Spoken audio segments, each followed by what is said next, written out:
আজকে একটা fruit cake বানিয়েছি, কারণ আজকে একটা বিশেষ উপলক্ষ রয়েছে। কারণ আমার জীবনের সবচাইতে স্পেশাল একজন মানুষ, উনি আমাকে খুব বড় একটা উপহার দিয়েছেন। গিফট পাওয়ার পরে আমি যখন আমার খুশিটা সবার সঙ্গে শেয়ার করছিলাম, তো সেখান থেকে কয়েকজন ভাই ব্রাদাররা ওনারা আবদার করেছেন গিফট পাওয়া উপলক্ষে আজকে ছোটোখাটো একটা পার্টির অ্যারেঞ্জ করা যাক। তো আমি বাইরে গিয়েছিলাম, বাইরে গিয়ে সুপার শপ থেকে কিছু ওয়ান টাইম প্লেট এবং চামচ, তারপরে পানির বোতল নিয়ে এসেছি। তো ওনারা সবাই বলছিল যে ওনারা বাসায় করবে না, পার্টিটা একটা আউটসাইডে করবে। সবাই মিলে তখন সিদ্ধান্ত নিলাম, ঠিক আছে বাসায় পার্টিটা হবে না, কোথাও বাইরে হবে। তো আজকে আমি কেক বানানোর পর অনেক বেশি আসলে ক্লান্ত হয়ে গিয়েছিলাম। তো আমার এক ছোট ভাই, ওকে বলেছিলাম ও যেন বিরিয়ানিটা আমাকে তৈরি করে দেয়। ও খুব ভালো বিরিয়ানি রান্না করে।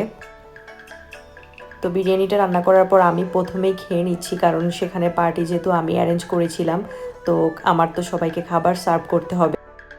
আর এদিকে আমার ছোট ভাই, যেহেতু আউটসাইডে আমরা পার্টিটা করব সমুদ্রের পাড়ে, তারপর আমরা সব জিনিসপত্রগুলো ব্যাগে করে বাইরে নিয়ে যাচ্ছি।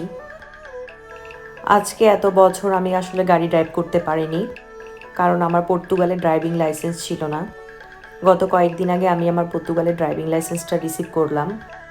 সেজন্যই আমি একটা গিফট পেয়েছি, গিফটটা অবশ্যই আপনাদেরকে দেখাবো। আজকে আমি নিজে গাড়ি ড্রাইভ করে এখানে চলে এসেছি।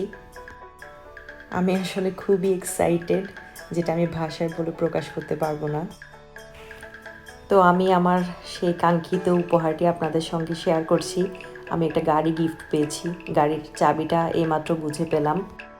সত্যি আমি আসলে এতটা আনন্দিত এবং এতটা উচ্ছ্বাসিত, আমি আসলে এটা ভাষায় বলে প্রকাশ করতে পারবো না। এই হচ্ছে আমার গাড়ি। আমার আজকের এই মিনি ব্লগটা আপনাদের কেমন লাগলো অবশ্যই কিন্তু কমেন্ট করে জানাতে ভুলবেন না। আমার ব্লগটি যদি আপনাদের ভালো লেগে থাকে তাহলে অবশ্যই সাবস্ক্রাইব করে পাশে থাকবেন। ধন্যবাদ সবাইকে।